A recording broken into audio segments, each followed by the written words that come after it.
Hayyee hordoftoota Xirroo TV sagantaa keenya taasisuudhaan akkaataa itti quba keenya saffisiisaan itti hojjechuu dandeenyu yookaan finger exercise waan jedhamu quba shaakala qubaatiin isin garsiisaa jechuudha.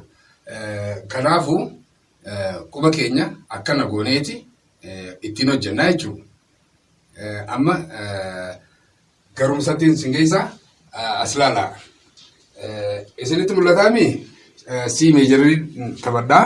Qubni keenya lachuu akkuma jirutti C irra jira jechuudha. C irra jira.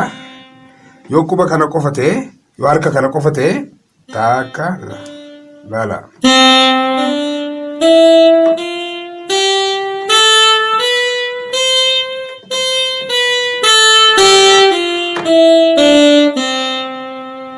Yoo kanaan ta'e immoo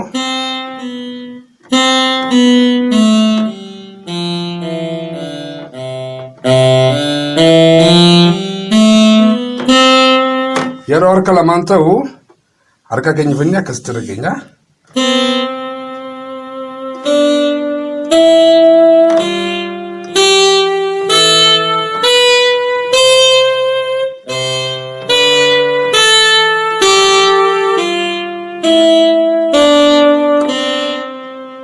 Kun iskeelii tokko taphannee jechuudha. Kana irra deddeebi'aati shaakalaa jechuun tokko lama sadii takka lama sadii afur shan. Kunis takka lama sadii takka lama sadii afur shan jechuudha. Kanaafuu bifa saniin akka shaakaltaniin onni jaa kana irra deddeebi'a.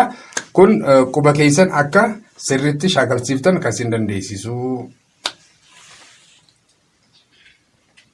Hordoftoota Xirroo TV sagantaa keenya kaarraa kanumaan raawwataa nama torbee nuunaayyuu nagatti jiraadha. Baay'ee.